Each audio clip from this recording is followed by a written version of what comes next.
Assalamualaikum warahmatullahi wabarakatuh. May tanong dito, sabi niya, Salam Ustad, permissible po ba ang paggamit ng birth control pansamantala habang hindi pa po kami nakakapagsipalit ng bahay at habang hindi pa ako nakakapagtapos mag-aral? So kabuuan ng tanong ni sister, kapag mayroon na daw silang bahay at nakatapagtapos na siya mag-aral, ititigil na daw po niya ito. Waalaikumsalam warahmatullahi wabarakatuh. Okay.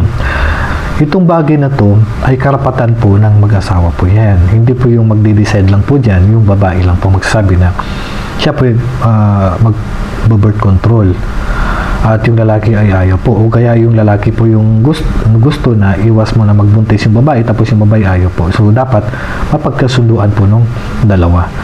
Actually sa panahon ng Propeta sallallahu alaihi wasallam, ginagawa na po ito yung ayaw mabuntis yung babae. Sa hadith ni Jabir radhiyallahu anhu, sabi niya, kunna na'zilu wal Qur'anu yanzilu alayna.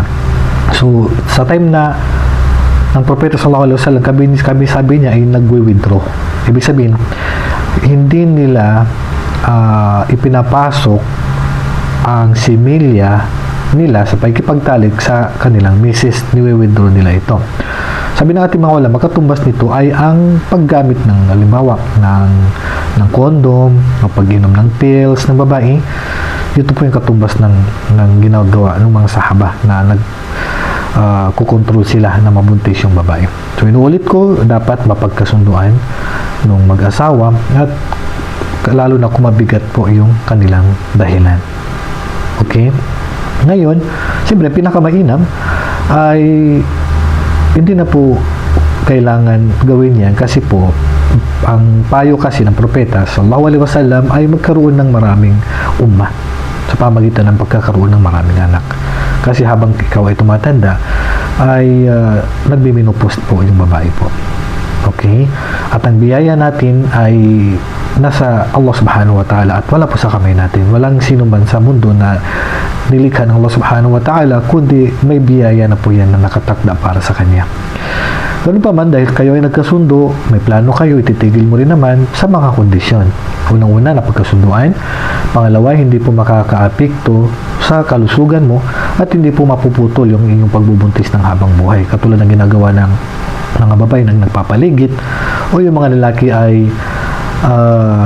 pinputol nila yung lagusan ng kanilang similya para hindi na makabuntis. Yun po yung bawal. Pero kung temporary lang naman dahil may mabigat kayong dahilan at hindi makakaapekto sa kalusugan mo at hindi mapuputol yung pagbubuntis mo ng habang buhay, ay wala pong problema dito. Okay? So, pero ang bagay na to ay hindi po advisable. Hindi po ito nire-recommenda po ng Islam. Pero hindi naman po pinagbabawal basta po napagkasunduan po ng mag-asawa at ayon sa mga kondisyon na nabanggit ko po. Allahu a'lam wa sallallahu ala nabiyina Muhammad wa ala alihi wa sahbihi ajma'in. Assalamualaikum warahmatullahi wabarakatuh.